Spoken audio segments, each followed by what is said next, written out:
And now, trans people in history. Alan L. Hart was born in 1890.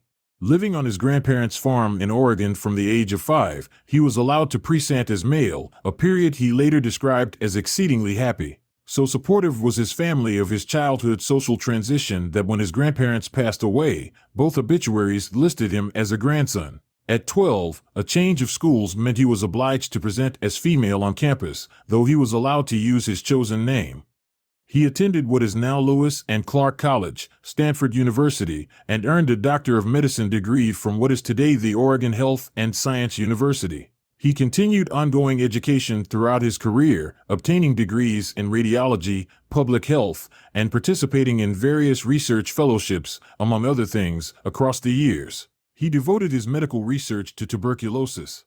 At the time, scientists had already discovered the disease was spread by an airborne pathogen which could be treated, but only if discovered in the early stages, which was something of a problem since it often presented no symptoms until much more advanced. Hart helped pioneer the use of X-ray photography for TB screening, which was the first effective method for early detection. By the time antibiotics became available in the 1940s, doctors using his techniques had already cut the mortality rate of the disease by 98%.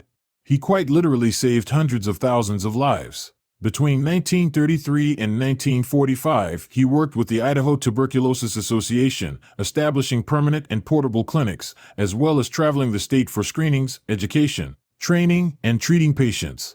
In 1948, he repeated his performance in Connecticut, establishing a model that would be replicated in other states, saving countless more lives. A prolific author of both journal papers and popular articles, in 1943 he wrote a textbook on the uses of X-ray technology and the cases it could be applied to, that is still in use today. Despite his extensive skill in medicine, he still faced hardship in social situations as a transgender person. In 1917, he became the first American to undergo sex reassignment surgery, which he followed immediately with a legal name change.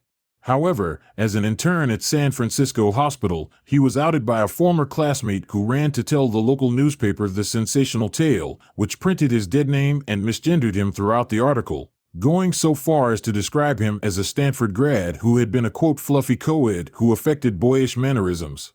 Since the cat was out of the bag, Dr. Hart leaned into it, giving interviews describing what it felt like growing up and being forced into the wrong gender. He said, quote, "I am happier since I made this change than I ever have in my life, and I came home to show my friends that I am ashamed of nothing." When synthetic hormones became available in 1920, he began taking HRT, allowing him to experience a deeper voice, facial hair, and physical masculinization, much like trans men today. In his final years, he gave numerous lectures and devoted his free time to fundraising for medical research and to provide care for patients who could not afford treatment. In one graduation speech to med students, he said, quote, "Each of us must take into account the raw material which heredity dealt us at birth and the opportunities we have had along the way, and then work out for ourselves a sensible evaluation of our personalities and accomplishments."